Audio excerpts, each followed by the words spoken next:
Hello, everyone, and welcome to our panel. My name is Anoki, and I will be the moderator for our panel discussion today. I would like to thank all of you for joining us today, and of course, for our wonderful panelists who will introduce themselves in a moment. First and foremost, congratulations on your acceptance to the class of 2024 at Hamilton. You should be incredibly proud. We know it is difficult to choose where you will call home for the next 4 years, given the current global pandemic. As Hamilton students, our semester isn't going the way we expected either.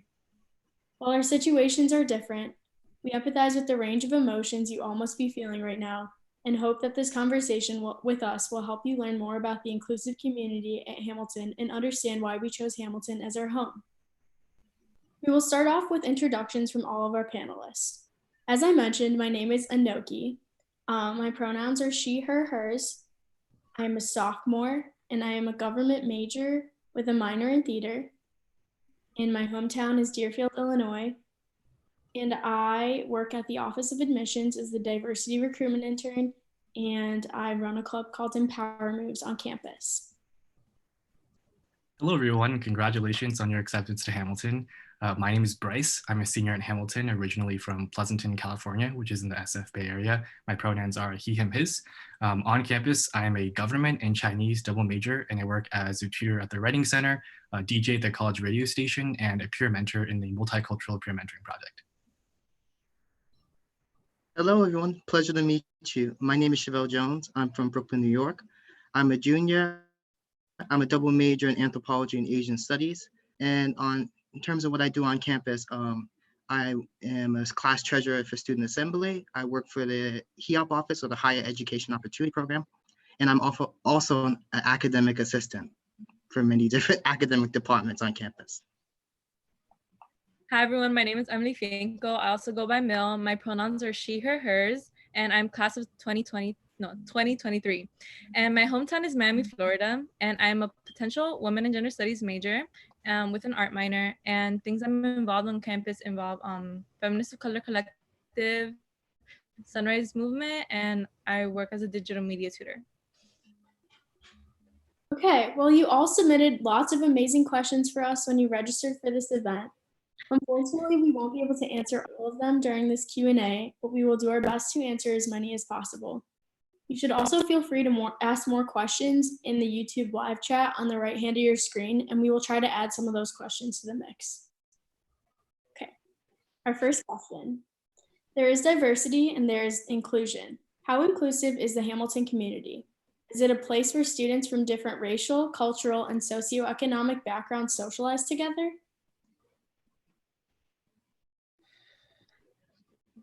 Well, I mean, if you're used to coming from like very big city areas, so like I'm obviously from like a very, very like multicultural city. So going up to Hamilton, especially like just Clinton in general, was a very big change in regards to like diversity. But I think that on campus they do a very well job, like the students just in general, and like being friendly with each other and in having events like that celebrate like our different types of backgrounds. So I think it's pretty well, like based on my one semester and a half. I would definitely agree with that. I think if you come from a really diverse community, it's difficult once you step onto campus for the very first time. As Mill was talking about, right? You're going to Clinton. It's like you're like me and Mill are not used to the cold weather, right? It's all like a lot of fur. Right. Once you get to campus for the first time, obviously there's a lot of like cultural organizations you can join on campus. For example, there's Asian Student Association, BLSU. There's a lot of activities you can do on campus to be a part of admissions, for example, to help bring more diversity to the campus. But one thing I would say is I think the way in which I feel most included as a member of Hamilton's community is with your friends that you make. I think oftentimes you'll see that coming to Hamilton as a student of color or from an underrepresented background, you're clearly part of a minority. And if you make friends with other people who are in similar situations, it really makes for strong, powerful friendships because you're able to like get through this experience together. So I would just add that. Awesome, thank you. How would you describe the academic environment at Hamilton? Rigorous. Yeah, I would say like for me, I think two words come to mind. Definitely challenging, as Neil was talking about. I think like one of the hallmarks of like a liberal arts education is like you always have to ask like why or how. So oftentimes you'll find like your professors like really push you to think more critically, like even for more math classes where they actually challenge you to come up how these certain equations were derived. Like all that stuff is really difficult. But I think because it's challenging, the second word for me is collaboration. You'll find actually like it's really difficult to find a place to like study on your own on campus. Like you either have to go to the third floor of the library, like your dorm room. I think a lot of the spaces on campus are designed to encourage you to collaborate with other people, whether that's for like a math test or for like an oral exam in sociology. But the way in which I find collaboration kind of best manifested in Hamilton's academic community is with professors, right? You come to a place like Hamilton where the classes are small, the professors just do a great job of like always wanting to help you out. And this is one of the very few places where you can contact your professor really any time of the day, at any day in the week. They'll always get back to you and want to meet with you and help you out with things. And so I think now that I'm a senior, I reflect on my 4 years on campus. One of the best things I love about Hamilton's academic environment is it's rigorous, but it's collaborative, and it really helps you make strong relationships with your peers and your professors. Yeah, and additionally, we have an open curriculum on campus. So you're able to really explore different interests. Generally, a major is like between 9 and 13, I think, classes, and you have 32 classes you can take on campus. So our requirements are pretty loose. So you can take a QSR, we have a quantitative QSR like requirement. QSR stands for quantitative something and reasoning. Log reasoning. You got it, yeah. Reasoning. And you can take that as a math class, and there's some art classes that count for that. There's econ counts for that, I think. Or there are a lot of like loose requirements. You can explore a lot with your academics, and you aren't just pigeonholed into one area that you want to be your major. That's true. How have your professors created a safe environment in which you could feel included within Hamilton's community as a member of a minority or marginalized group? So I think in terms of me, one important factor in that has been, I think Bryce was getting at this earlier with his answer to the last question, but the small class sizes at Hamilton and just how close you will get to the people in the class and also the professors. So the largest class size we have at Hamilton is about 40 people, and that's actually quite rare. That's only for the intro classes. So most of the time, the number of people you'll be in classes in is probably around maybe 10, 15. I know that for one class I've been in, there was only 3 other students in the class, so it was quite small. And so in that way, it's quite easy to get to know your professors. I mean, they will always be there office hours, and it's not like where other campuses where you have to sign up before going to the office hours. You can actually just walk right in, and I think that's a great part, especially for someone like me, a person of color, who just have a lot of questions about academia and just need some help navigating the space on campus. Just being able to go to a professor's office hours whenever you want to and ask them questions, I think that's been really helpful in terms of my academic journey. I have to agree with Chevelle. Like office hours and like has helped me like develop relationship with professors, and just the fact that like the professors that work there are so open to want to know you better and ask these questions and like take time out of their day to just listen to you. And I feel like that's what really like makes it 100 times better, like the learning experience in general, because you just end up learning even more than if like someone who you just didn't have a connection with. So this is a really good question, and I think Mill and Chevelle are certainly right that professors play a really important role in making you feel like you're a part of the community. One story I always really like to tell is my freshman fall. So for me, this is kind of like the height of discomfort. I was questioning if like going to Hamilton was the right decision for me. And so one of the ways in which I very much felt like I was at home was when I was talking to my Chinese professors, because when I hear people speaking Chinese, like I feel like I'm at home. And I have a really good friend at Williams who sent me a link to this concert that there is this Chinese pop star named Wang Lihong who's having a concert at Williams because he's an alum of the college there. And she sent me the link, but I found out that the tickets were all sold out. So I was super devastated. I went to my professor's office hours to like talk about homework assignment. And I was like, oh, like, I really want to go to this concert. It's so sad I can't go. And halfway through, she kind of just like took out her phone and like started texting. And I was like, oh, this is kind of rude. Like, I'm still on my heart right now. And she's on her phone. Turns out she actually called one of her colleagues at Williams in the Chinese department there and was like, look, I need 4 tickets. And her colleague gave the tickets to her. And she hung up the phone and she was like, I got 4 tickets. I'm going to drive you and 2 other professors. We're leaving tomorrow at 4 p.m. right after class. And I literally went to this Chinese concert with 3 of my Chinese professors. She made the 5-hour round trip drive and I got a selfie with him too. So it was very good, but it's just like a story I like to tell, where a professor like really went to lengths for me because she could tell I was feeling a little bit uncomfortable. But yeah, it was an awesome memory for me. That's so sweet. What is your favorite spot to study on campus? I would have to say I love the library a lot. I know that might not be a very common answer because everyone's always in the library, but I just like it because I like to be social while I work. And I feel like there are a lot of different types of tables, like group style. There, if you go to the 3rd floor, even the 2nd floor, there are desks where it's just like wood in front of you, so you can't look anywhere except for at your work, which I need. So I love the library. How do you call it? I like working at the science center, even though I'm not a STEM major at all, but that just makes it better because I see people that are different from my major there. And I like the area that has like the trees in it. That's because it feels like you're outdoors, but you're really not. Yes, the Bryce's background, very nice study area because it feels like you're outside, but you're not. But in the fall, like just laying down on the grass, I feel like that's like one of the best areas to study on, like especially when it's like nice outside. And I love studying in KJ or Kerner Johnson. So that's like the social studies building. And it's like the best building on campus. And for me, it's like incredibly great because pretty much like all the study spots are right next to the professor's office. So if I need like help or questions, or even if I just want to talk to a professor about something, like I can just stop studying and just quickly walk like 10 seconds away from their office. So it's nice. It's a beautiful place to study and it's quite convenient. This one comes from the chat. Does it ever feel lonely being a minority on campus?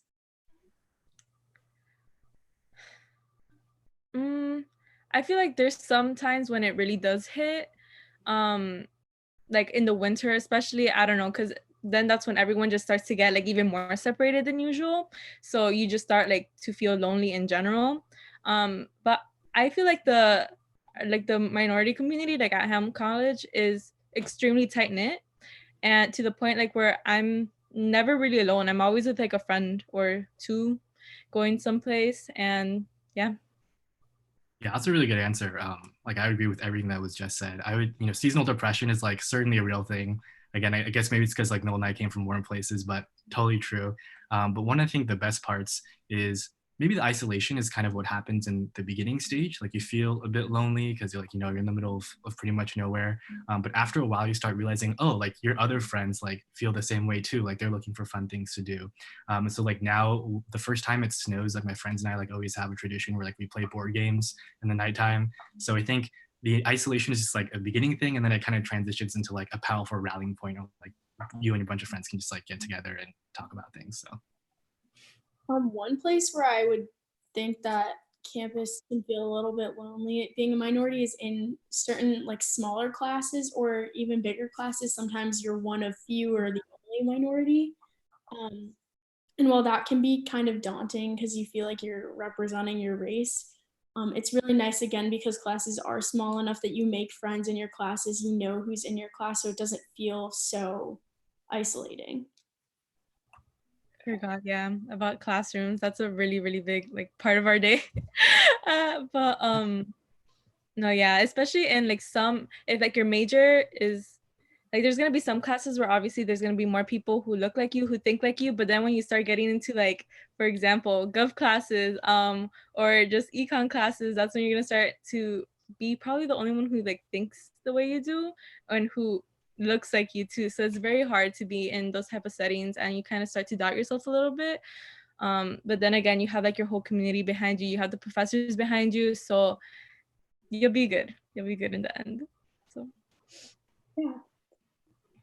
What are the cultural and identity-based organizations on campus that I can join, and what programming do they host each year? Shout out to La Vanguardia. They host the Latin Ball during fall semester. That's always fun to go to.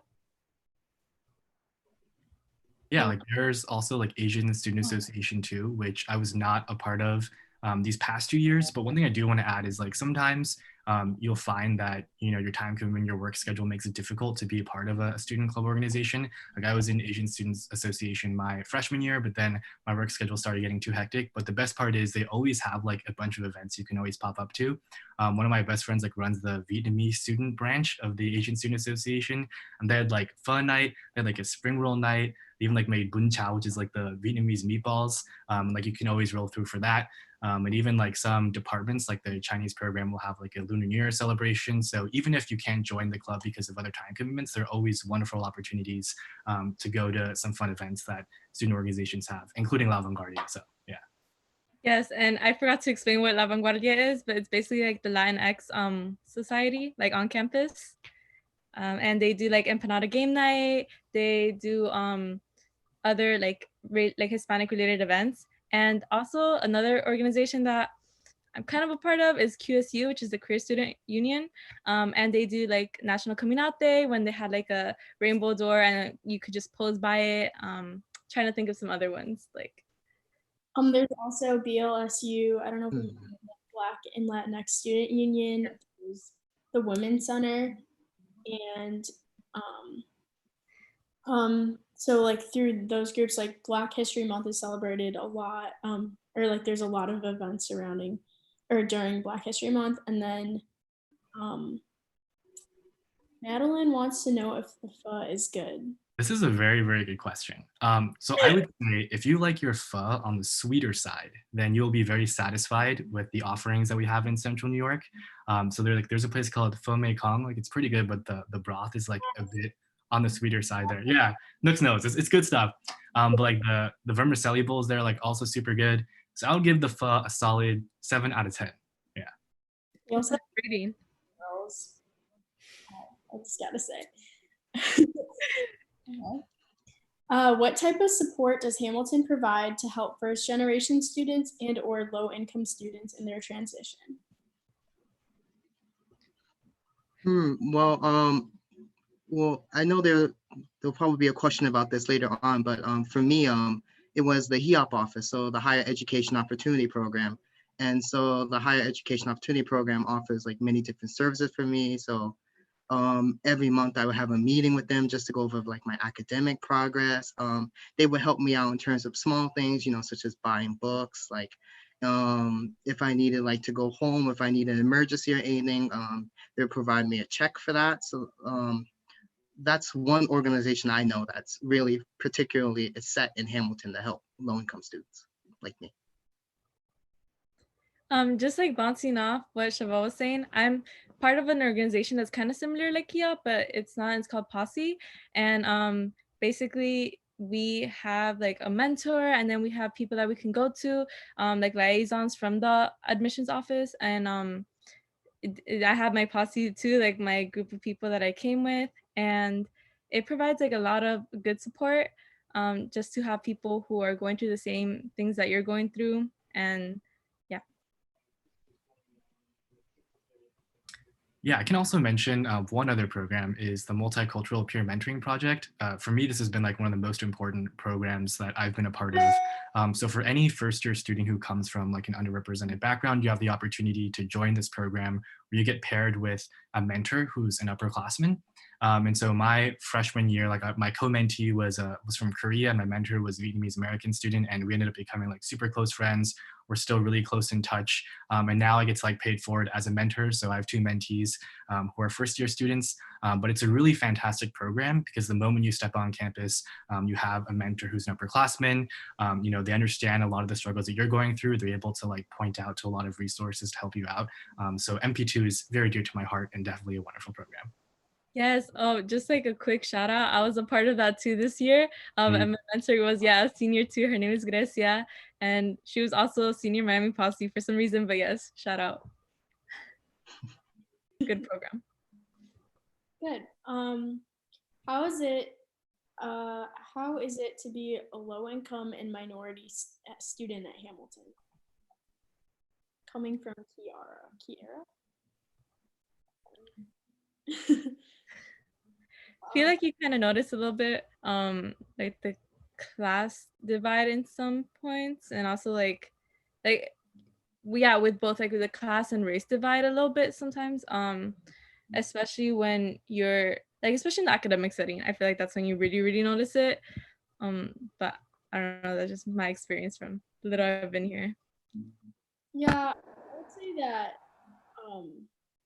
looking at both being low income and a minority, it can be kind of isolating at times because you see people walking around with like designer this and designer that and driving their nice Goose. and you're like, I don't know what that's like, and or you just it's hard, but then you realize that there are other people like you, or that like those people just because they don't have, I mean, just because they have designer brands and like nice cars or whatever doesn't mean that they're not that you can't relate to them. So just knowing that you are different from, you know, people who have higher incomes and or who come from higher income backgrounds and who aren't minorities, but that you can still relate with them, you can still be friends with them, and also, you still have like people who aren't similar to you, like just it like brings you closer together. I feel like just like if you guys all don't have a car to go off campus and you can get diner together or something like that, like that's a very cute, fun thing to do. Mm-hmm. Coming from the chat, how open is the Hamilton community, so other students and professors, to hearing ideas from different perspectives, and how has being at Hamilton exposed you to new perspectives? If there is a disagreement, how do you find a common ground? Yeah, Bill said something earlier that I think really it's like really very much closely links to what I wanted to say here is I think the classes here, I think like I've been exposed to the importance of having like diverse opinions in classes where they're overwhelmingly like white students in the class. So for example, I took a sociology of the family course last semester, and we had a reading about how students keep in touch with their parents like once they go to college. And the big claim of the paper was students will often like send their papers to their parents to like have them look over their papers. And there was just like this little sentence in the methodology that said that they controlled for class, ethnicity, and gender, and found that there was like no relationship there. And one of my friends, who I'll also point out is Miami Posse, she raised her hand and she was like, this doesn't make any sense to me because if my parent cannot speak English, how can they even read the paper? And if my parent does not have an advanced degree, how can they even understand like the advanced theory that I'm writing about in the first place? And so that was one place where I feel like Hamilton like really helped me expose me to the importance of having students of color and having like diverse perspectives in the classroom. And that's something that wouldn't have happened if there wasn't a student from that background inside of my class. So.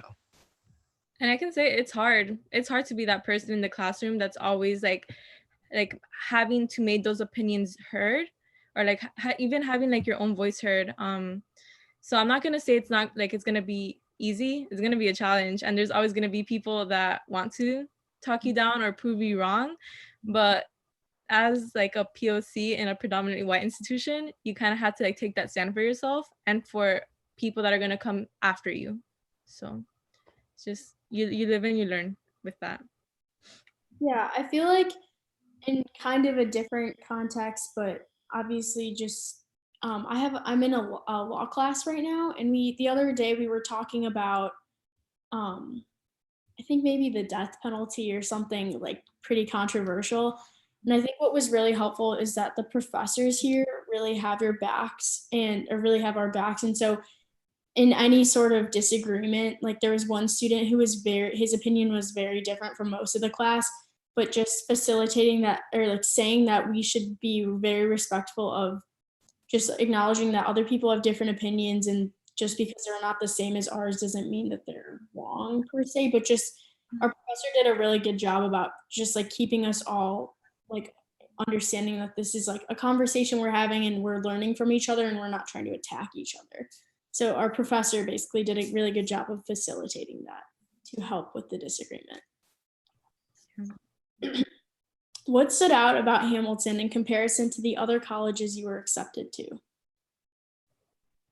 I guess for me there's two things that stood out. I guess one was and I knew this beforehand by talking to other students there, but just the financial aid and how much financial aid that I was offering, just like how generous Hamilton is with its money. Like it really made me want to come there knowing that they were going to offer me all the resources that I needed to succeed. And I didn't have to, like look for funding elsewhere or, just had to worry about that, just being able to attend campus and focus only on the academics. And I think the second thing was, I did a diversity overnight here. So I was able to go to some classes and just get a feel for like the academics here and just the classroom experience. It was just really great. Like I really wanted to go to college that had like a small class. I didn't want to have to like fight and compete for like professors, attentions. I just wanted to be able to go somewhere where, I was more than just a number.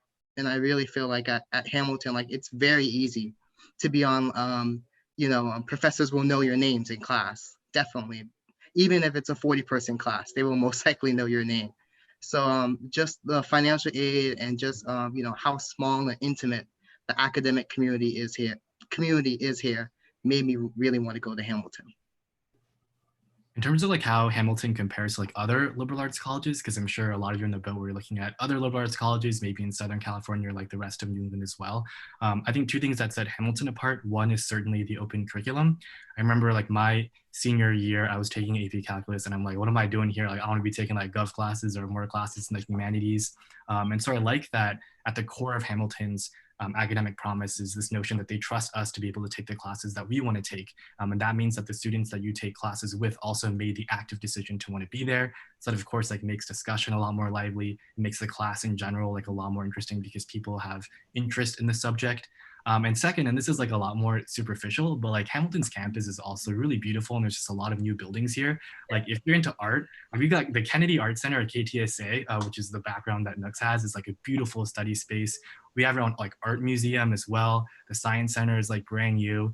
So like a lot of the buildings are just really pretty too. Like we have a brand new like health and resource wellness center as well. So that's obviously superficial, but one thing that I guess sets Hamilton apart as well is we're investing a lot into like new buildings and stuff like that. We have deer, just deer roam on campus. That's true, yeah. I only applied to Hamilton and then I applied to one other school because for Posse we had to do early decision. But I feel like what really set Hamilton apart from like the one other school that I applied to and probably many others is open curriculum and small class sizes. So that's pretty much what Nyoki and Bryce explained. Yeah. Okay. What is your favorite meal on campus or dining hall? This is such a good question. Yeah. Diner, but Commons is consistent. So okay, yeah. I guess that's my favorite dining hall. Well, if we're gonna get specific, oh, go ahead. I want to eat like a healthy, balanced meal. Commons. That's true, yeah. They have a lot of greens, a lot of options. But McEwen sometimes hits different because of the international food. Like if you want to make like specific here, and especially because Mill's background is diner, so I'm very much thinking of diner right now. But diner has a BLT, but I think what really elevates this BLT to the next level is they have this like pesto mayo. So it's like mayonnaise, but it has like a pesto flavor in it, and it makes like a world of a difference. Like the way the pesto like elevates the baconness and everything, it's very wonderful. So if you ever come to Hamilton, try a diner and make sure you ask for a BLT with pesto, and it will change your life for certain. Yeah, or grilled cheese with tomatoes and honey mustard, and curly fries. Curly fries, it hits different. Like curly fries, when it's curly fry day, it's gonna be a good day. And then macaroni on Wednesdays. So actually diner. Yeah, diner. Okay. Can you guys talk about the residential life experience? Do you ever feel like the small size is something that you outgrow? Hmm. I would say that Hamilton is kind of our residential, like our housing is divided into three areas. So there's light side, dark side, and gray side. Gray side is like down the hill. Light side is more of the or not traditional, like the doubles, triples, and quads, and then dark side has like singles, doubles, and triples and quads also, but it also has suite style with kitchens and it's like you can live in a with like six people and your bathrooms are connected and I think that it's really nice because you can choose where you live and you can switch it up every year. So I lived like gray side my freshman year and now I live light side and I might continue living light side, but I feel like I don't outgrow it because everything changes just because the people that come to campus change every semester. Like it's a different group of people and you're living in different places. Like you're not living in the same place every year. Mm-hmm. Yeah. I was gonna say I've only been here 1 year and I lived Grayside, so I lived down the hill. I lived in Werdemer. For those of you who might know. Yeah. You live in Werdemer too? Yeah, I loved Mortimer. It was just beautiful. I love that. I love Mortimer so much. Okay. It was nice, but like the walk at first beautiful because campus I don't feel like you can ever outgrow it because as Yoki was saying, like people change, seasons change, so the campus like during fall was definitely not the same as campus during winter.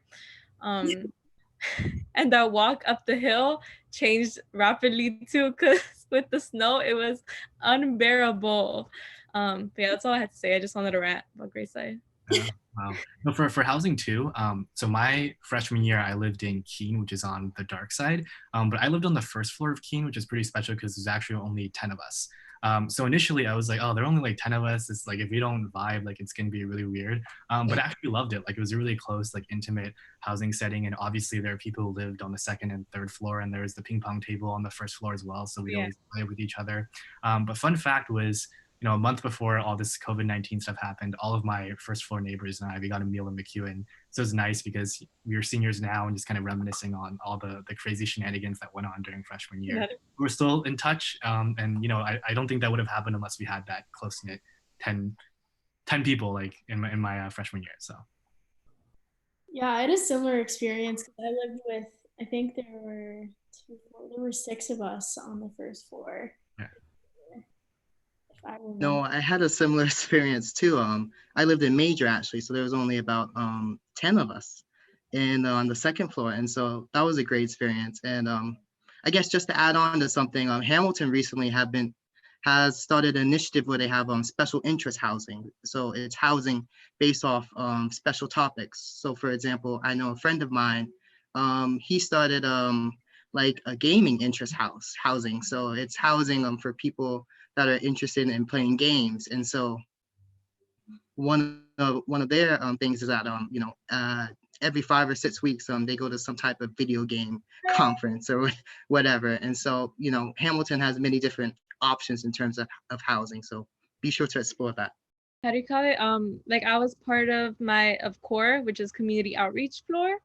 And what we would do like in the beginning of the semester, we would go out and like do different type of volunteer projects. So yeah. Yeah, there are also so there's an outdoors for there's a Spanish for there's video games, mindfulness. Like there are many different types of these specialty housing, and I think you fill out preferences in your housing application. Yeah. Yeah. Yeah. What kind of efforts are made on campus to promote diversity, and how does the college respond to discrimination?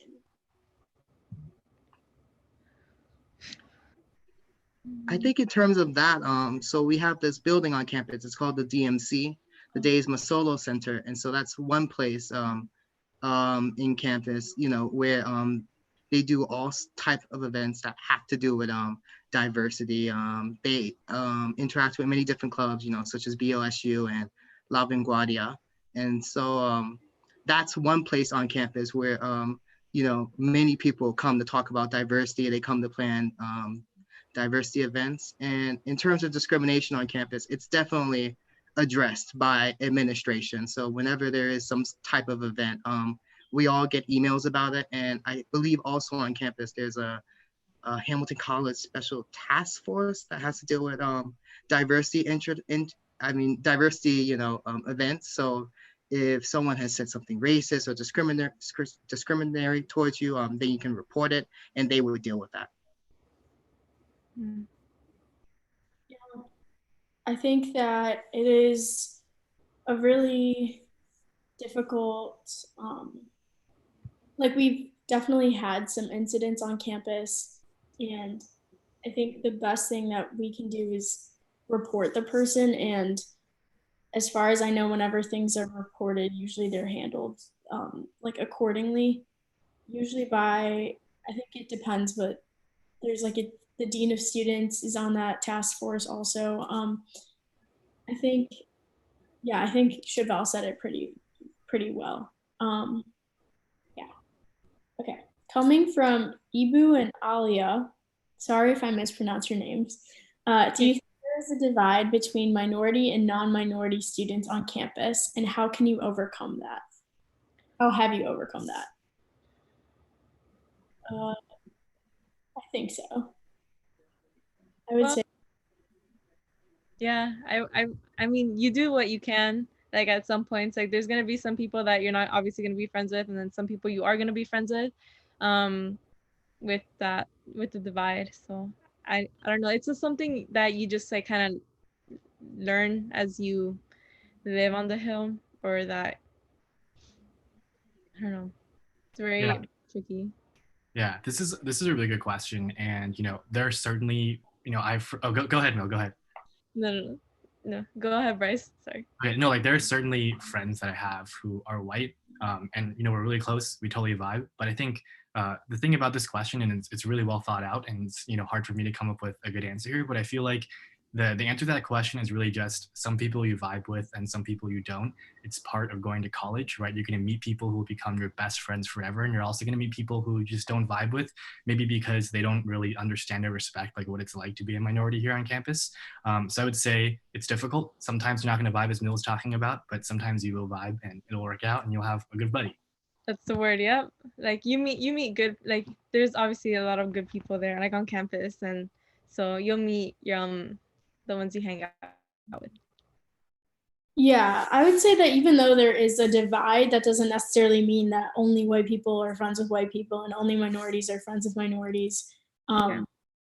I think that I don't. It's like I'm friends with people of like all. I think we all actually. I'm assuming we all are friends with people of all races on campus, and although there is a divide, that doesn't mean that that makes or breaks your experience, and that doesn't mean that you can't be friends with whoever you want to be friends with. It definitely makes the experience a little bit harder, but it also helps you find, like Bryce and Mill just said, like your people, which is, once you find your people, then I don't know. I feel like the rest of that kind of doesn't seem so big anymore.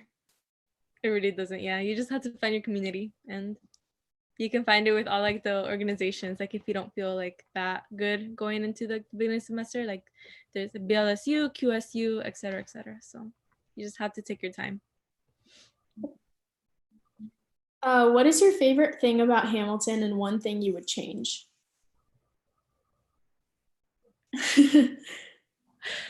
Mm, I would say my favorite thing is the people. yes. I know that there's, some not always the best. Like there are these divides and there's the politics or whatever, but I really do think that Hamilton is the home of so many amazing, amazing people. And they're smart and they're creative and they're talented and they're funny and kind. And I just like that was the reason, I chose Hamilton, but we'll get into that later. I have to agree with Nyonki. Like it's the people who really make it, and it's not even. I'm not just talking about your friends. Like when you go to the sports game, like hockey season, I feel like that just brings everyone together, and then you really see like everyone. Yeah, you really see how big the Hamilton community is and how special it is to everyone. And yeah, and one thing I would change about it, probably how cold it gets. but that's that's just me talking because the winter was not nice to me. But you'll get used to it. Just buy lots of long sleeves. Okay. From Ahmed, for those coming from a warm region, will it be easy to overcome the sudden shift in winter? I think Will should take this one first. Yes. I mean, it was first. It was like okay, like snow, really cold. Okay, so she froze. I'm from Chicago, so I am not well. And you have people going through it as well, so it's not that bad. Oh, I froze. Yeah. Oh snap. Oh, I'm sorry. Bryce, you should go ahead. I'm sure Mill's answer was way better than I can ever get because Miami is way better than California, which is unfortunately raining right now here. But yeah, I mean, like it is the transition like is difficult, but of course, like the silver lining is get to play in the snow. Like Student Activities Board had like this tubing activity that I went to. It was the first time this California had ever been snow tubing, but it was a lot of fun, right? And I think just going to the winter and experiencing like a super cold New England winter is a part of like being a Hamilton student, and it's difficult at first, but I think like we can all agree like in October, like November, like that first snowfall is like a cool feeling, you know? So yeah, you'll get used to it. But my advice is go to like an outlet somewhere and just like invest like in a super thick like winter jacket, and it will pay dividends down the line. The counseling center also has happy lamps if you need more sunlight. Okay. And also, sorry, just to explain more, Happy Lamp is basically if you're from like a warm region, you can rent it out, and it's basically like a tiny lamp, and it provides like sunlight, and you could just use it when you wake up or when you're doing homework for 30 minutes or so, and then just mood booster. Just FYI. Okay. From the chat, how do you use your time wisely so that you can do all that you do? So jobs, homework, clubs, basically time management, I think is the question. Not my question. I would say I like to get ahead on things. I know that procrastination runs in every student's blood, but I do, when I don't procrastinate, when I get ahead, that's the best, because then when I have busy work weeks or busy weeks, for my club, then I just, like I front load the work so I don't have to do it in the midst of like all this crazy, all these crazy, hours or things like that. Okay. Does anyone want to add anything? If not, that's cool. Okay. Terrible. How has COVID-19 specifically affected your learning experience? In what ways has the college accommodated you and your peers? I can take that. It's been quite the experience. So I'm taking Japanese language right now, and it's just very weird having that class online. It's not the same as face-to-face interaction, like in terms of the language, definitely. And for me, like I have a good internet connection, but sometimes it can go on and off. So that was a problem for me. But I think one way that the school helped me with that is that the school actually, they kindly sent me like a mobile Wi-Fi hotspot to use for the rest of the semester. So I don't have to worry about internet now. So the school is definitely accommodating all of us the best they can. Yeah, we moved to Zoom, like the Zoom online classes. And I think that one big way is one of my professors, I have a 9 a.m. or used to have a 9 a.m. with her, and she pretty much canceled all Zoom sessions and just gives us weekly assignments that are due, like Wednesday at midnight, just so that we don't have to worry about people who live on the West Coast, so they don't have like a 6 a.m. class. So she just accommodated us by giving us assignments instead of having class that early. It's really nice. Okay. Breeze wants to know about the study abroad and internship experiences. Do you feel that it is pretty fair when it comes to accessibility, or do you feel like your race or class impact the reality of these programs for you? I'm too young to answer that, so. Yeah, I studied abroad twice. The first time I did Hamilton's program in Washington, D.C. So in addition to like our international programs, we have a domestic program in D.C. and New York where you're able to like get an internship, which is like the main part of the semester. You get academic credit for it, and then take classes with a faculty who keeps you company on the semester. So when I went to like DC, I ended up interning like in the Senate, and I was able to like get that internship very much in thanks to a Hamilton alum. And so thanks to the Hamilton alum, was able to like flag my resume for a bunch of different offices. So I ended up interning for Dianne Feinstein, who's one of the senators from California. But at the same time, like although I was able to benefit from that, like I will point out, like because Senate internships are unpaid, my internship cohort was overwhelmingly white. There was like no socioeconomic diversity. So that experience was like obviously a little bit difficult. But I do want to say that one of the best parts about going to a small place like was that the alumni network is so robust and always so willing to like help you. For me, especially like alumni who were students of color have been especially helpful towards me as I navigate like my professional endeavors as well. The second time I studied abroad, it was in China. So I'm probably not so good to like answer how that study abroad experience impacted me because I'm Chinese American. But yeah, hopefully like that helped with the internship front and some of the domestic study abroad programs we have. Yeah, I am trying to study abroad in the fall, the DP program, so domestic, but I don't think that in terms of like applying to study abroad, I don't think that my race impacted anything.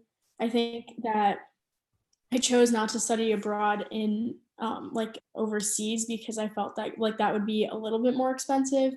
But I do know that the college, I looked into it and I do know that the college covers um, still like a lot of what you have to pay. I just decided not to do that. Um, yeah. Are there any programs for minorities interested in STEM? I'm not a STEM major, so. There are. Yeah, I do know that there's like a club on campus that's like dedicated to women in STEM. So I have like a lot of friends who go to those meetings all the time. And actually one of my friends was able to like get an internship at Google thanks to like an alum connection there. So I hear that like the Women of STEM is like a great, club that a lot of people, minorities that are interested in STEM go to, right? Obviously it's women in STEM, but there are also a lot of students of color who participate in that as well. Yeah, and I hear that there's also like a new support group as well. So yeah. There's a new support group for students of color in STEM, I believe, if that's what you're talking about. Yeah, and Kat and Joel, so posse people. But that's beside the point. Okay. Coming from Chris, what is the social life like? Does it get rowdy? Depends who you're with. So I mostly go to like a lot of the POC Getty's, like a place to hang out places. So I wouldn't be able to tell you that much about like in general. Heard there's a lot of album music though. A lot of album music. I would say the social life is great here, right? Obviously, if you want to go out and like go to a party on the weekend, those options are definitely available. But sometimes like you just want to get in your PJs and like watch Netflix or like playing board games. And like I always find someone who's like down to do that as well. So I think it really depends on what you want to do like on the weekends. Like if you prefer the party scene, definitely there. But if you prefer to just like stay chill, that always exists as well. And also like some clubs that you're part of on campus as well will have like similar things. Like for example, the writing tutors have like an annual event where we all just get together and hang out one night. Asian Student Association did that too, like when I was a freshman. So yeah, a lot of cool things.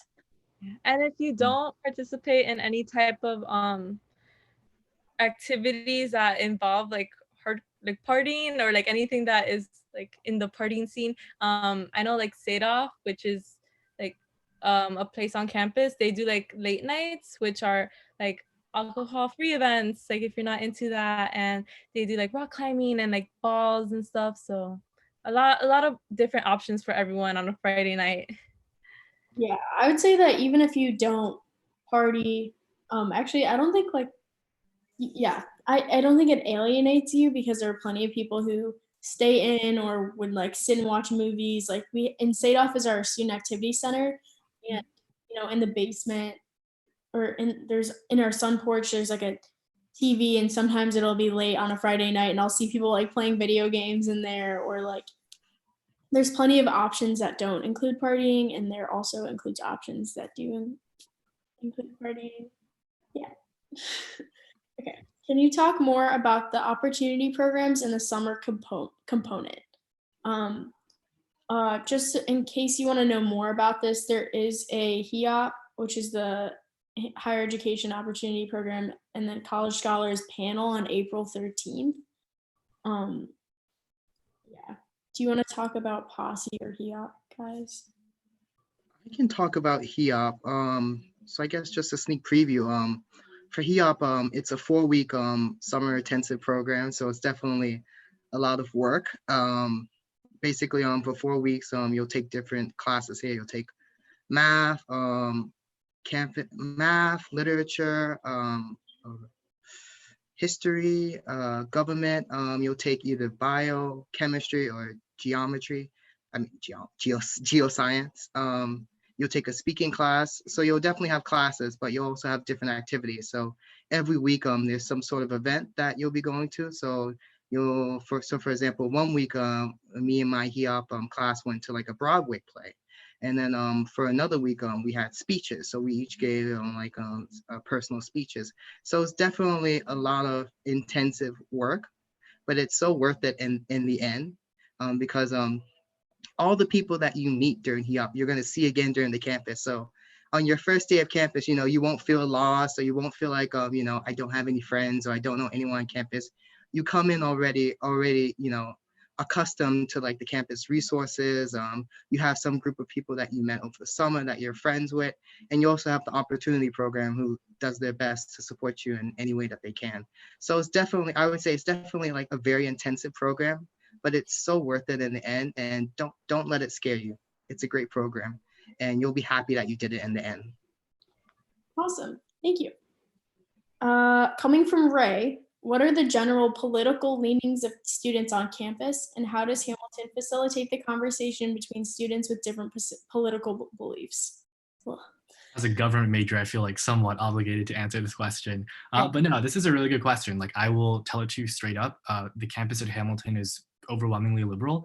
Obviously, you will find some classes where you have conservative or Republican classmates, and that certainly exists. And I think professors do a good job trying to incorporate those diverse perspectives into class conversations. One program I will point out, though, that was really important to me and dear to my heart is this initiative started by David Whitman, who's Hamilton's president, called Common Ground. So the whole idea is we bring in one prominent Republican and one prominent Democrat to kind of model how respectful dialogue should take place across the aisle. This is kind of like in response like all the vitriol and polarization of the 2016 election cycle. But my sophomore year, we had David Axelrod and Karla Rove, who were President Obama and President Bush's chief strategists, respectively. And they kind of just had a discussion about the state of politics right now. And obviously, like, I found myself agreeing a lot more with what David Axelrod was saying, but it was also really important and valuable to hear what Karla Rove was saying about Republican politics. And in fact, I've really felt like so moved by what both of them are saying, and I felt so moved in a way like when I wasn't agreeing with what Karla Rove was saying, that it's actually that conversation that inspired me to apply to the Washington, D.C. program, and inspired me to like want to pursue a career in politics, which is where I'm moving to after graduation. So if I didn't have that program where I could hear both perspectives on the issue, I really don't think I would be where I am today. So it was a really valuable program for me. And I think just to add on to Bryce, there's a new club on campus called Bridges, which is their sole purpose is actually just to have political conversations with both Democrats and Republicans. It doesn't matter like where your view falls, just to have a civil conversation. And usually during the events, they have some debates that are pretty civil, and they'll have pizza there so you can talk about your political ideology while eating pizza. So, that's one club that, if you really find that it's hard to like have a civil conversation with people, maybe you're a Republican and not that many people on campus share your views, that's one club that you can go to. Awesome. Do people, guys, gals, and non-binary pals feel safe while they're alone on campus or walking late at night? I would say I feel like very safe pretty much always. Campus has this atmosphere where you leave your stuff places and no one takes it, which is great. Like you can leave your laptop, your phone, your books in the library, and you can leave for like 4 hours and come back, and it's going to be exactly how it was. But about the alone on campus and walking late at night, I would say I feel very safe. Yeah, same. I'm gonna have to second you on that because there's been times when I walk back to my dorm like 4 a.m., 5 a.m. and like it's so safe. Like the only thing you'll see probably are deers. And if you do get scared, it's like you're just being paranoid. Like I get paranoid all the time, especially walking down a word. Like we live next to the cemetery. So but it's so safe. Like so safe. Yeah, and you can call. We have campus security, like 24 hour, like a 24-hour line, and you can call them if you feel unsafe. And I'm pretty sure they can. If you feel unsafe, they can drive you back. I'm not sure if they can drive you back, but I think they can to wherever, you know. And we also have like the little poles, right? Like the yellow poles on campus that you can. Yeah, yeah. The blue lights, yes. That if you feel unsafe, like in any sort of situation, you could just like press the button and someone will be there, or like you can talk to someone. Yeah, and there's also an app that there's just like an app with Hamilton like safety features on it where you can. It's like a tap and they come to you or you call like Campo. I don't know exactly how it works, but there's an app that exists that is helpful in case you do feel unsafe. Okay. Are there any other things you want to share about Hamilton that we haven't covered here tonight? Actually, I will. If you're particularly interested in any sort of research in any type of discipline, Hamilton would be a great place for you because they offer a lot of summer research grants. And I know a lot of first years and a lot of different people in different disciplines that have done research in the summer. Like for me in particular, I've done research. I think I'm a junior now, so I've done research my freshman summer and my spring summer. So if you're definitely interested in research and that's the type of thing that interests you and gets you moving, then Hamilton has a lot of resources to help you with that. That's true. Just to add on with what Chevelle was saying, like I have a research grant too this summer, provided like by Emerson, which is a grant that you can apply for through Hamilton, and I'm doing it with my partner and I, and it's like a Women in Gender Studies project. So very exciting what Hamilton can give you. I will add one more thing too. I think like I remember being in this position, and I think there's been a lot of like really important information that's been thrown away about what it's like to be a student of color here. I think if I had to like wrap it all up together and like put it in a narrative arc, I would say that if you come from like a really diverse community and you come to Hamilton, I think for the first time in your life, you will feel like an outsider when you step on this campus. You're going to realize you will be one of two students of color in a 40-person lecture hall. You'll realize when you're trying to make friends and like make small talk with people, you can't use like cultural stuff. Like for me, boba milk tea is like always something I use to like make small talk with people. And it'll be really difficult, especially for me. I remember my freshman fall, I'm from California. All my friends went to like big UCs. They were like eating all you can eat sushi at karaoke nights. And I remember feeling like really left out and feeling like maybe this wasn't the place where I belonged. And I'm sure a lot of you feel that way too if you come here. But as someone who's been through it for nearly 4 years now, I can say with a reasonable degree of certainty that the best part is when you come out of it, you're going to grow in so many wonderful ways.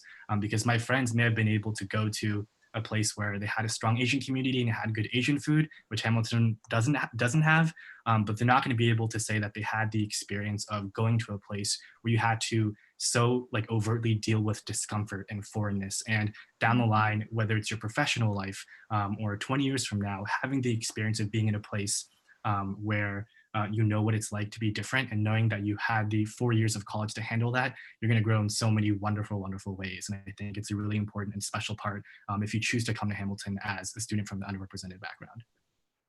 Yes. Just to clarify, we do have bubble tea in Euphoria.